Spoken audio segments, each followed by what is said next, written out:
Yo no voy a durar mucho, tal vez 3 o 4 minutos, tal vez menos. El matrimonio religioso hecho por la ley es enemigo número uno de la gracia, de lo que tú llamas la gracia. Voy a repetir eso. El matrimonio religioso protegido por la ley o hecho por la ley es enemigo número uno de lo que tú llamas la gracia. Es decir, en otras palabras, el matrimonio religioso creado por la ley no es espiritual. No tiene nada que ver con la supuesta salvación del alma o del espíritu. Es una acción social, una acción humana, la cual no tiene nada que ver con el evangelio, que sea con el alma, con el espíritu. ¿Ok? ¿Por qué yo dije eso? ¿Por qué estamos diciendo esto? El matrimonio religioso, este matrimonio, bueno, un matrimonio es unión libre de dos personas, la unión de dos personas, pero esa se llama unión libre. Unión libre tiene más características como del nuevo, más características como cristiana, como vamos a hablar del Nuevo Testamento, que el matrimonio religioso hecho por la ley. Porque cuando es unión libre, es la decisión bilateral o de dos personas, el consentimiento de dos personas, es decir, sin ser presionado por algo, por la ley. Es decir, el matrimonio libre, o que la unión libre, entonces libre de la ley, no es una imposición jurídica. No es una imposición legal, sino es una imposición natural del amor. El amor entonces impuso en verdad esta decisión en ambas personas para tomar una decisión entonces bilateral. Los dos, a través de su consentimiento, aceptan entonces de unirse, de crear su familia sin presión de una presión legal. Entonces la ley no tiene nada que ver con esto. Esto está más cerca del cristianismo que el matrimonio religioso. Eso es acto social, sí. Socialmente sí, naturalmente sí. Tiene importancia para nuestra sociedad, pero no para el alma, no para el espíritu. Entonces, y también, ¿por qué es enemigo de la gracia el matrimonio religioso?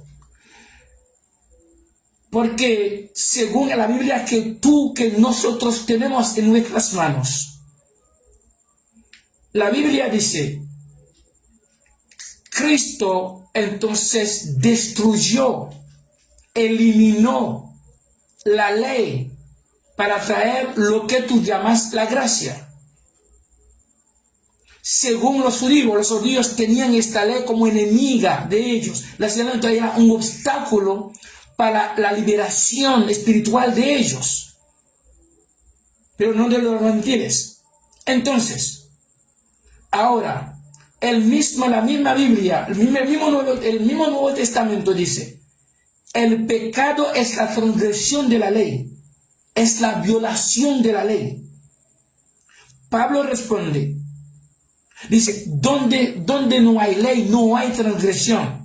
En otras palabras, no hay pecado. Porque si no hay transgresión, si no hay violación, no puede haber pecado. Si no hay pecado, no hay culpable. Si no hay culpable, no hay entonces un lugar de castigo para los culpables, los violadores. Ese lugar se llamaría el infierno. Es decir, ahora, esta ley que fue destruida, esta ley que fue eliminada, abolida por el mismo Cristo que tú estás hablando. Ahora, entonces tú volviste a coger, a levantar este muerto. La muerte, el muerto es la ley muerta, ¿verdad? Para que te justifique un matrimonio, para presentarte delante del mismo Cristo que la eliminó. Entonces sería una burla a este Cristo, que eliminó una ley, entonces tú coges esta misma ley para justificarte a través de un matrimonio delante de él. Es decir, este matrimonio entonces hecho por la ley es enemigo total, el primer enemigo de la gracia. Es la gracia que te trajo hasta aquí, según lo que usted cree acerca de la gracia. La gracia es la ausencia misma de la ley. Cuando la ley está ahí, no hay gracia. Cuando donde hay gracia, no hay ley. Ahora, si tú coges, aceptes ser, entonces, aceptes legalizar tu unión libre, tú lo legalizas, tú lo pones entonces como un compromiso legal. Ahora, o sea, ya tú sales del territorio de la gracia. Ahora tú te metes en el territorio legal de la ley. Ahora tú te conviertes en un enemigo de la gracia. Si tú estás hablando de salvación o quizá de liberación del espíritu, el matrimonio no es algo espiritual como quiera. Que tú lo hagas, que tú lo hagas, entonces, que sea entonces unión producto de unión libre o de unión comprometido por la ley. Pero los dos, ambos, entonces no son espirituales. Es decir, como quiera, que tú usas la unión libre, que tú usas la unión entonces comprometida por la ley, los dos no son espirituales. Ninguno puede hacer nada para ti en cuanto a la liberación del alma o del espíritu. Entonces es un acto social. Ahora, cualquier que pensó o que piensa, que cree, yo voy a casarme por la ley o sin la ley, para ser salvo, para estar en condición de servir a Cristo, está totalmente errado, está equivocado. Es una equivocación superlativa. Entonces, por lo tanto, que tú te cases legalmente, no legalmente, los dos tienen la misma significación espiritualmente, para el espíritu, para el alma. Los dos son carnales, el producto de la carne. Porque cuando tú te cases para tener sexo, para tener familia, una familia humana social, no tiene nada que ver con el espíritu, con el alma. Eso que queremos decir. Porque muchos que son casados, que piensan entonces que están en los cielos, o en el cielo no sé, o son salvos, porque el matrimonio los salvó. Entonces ahora, cuando tú piensas el matrimonio te salvó, entonces tú tiraste una basura, la gracia, que tú dices que Cristo se salvó por gracia. Hasta aquí nosotros llegamos, regresamos.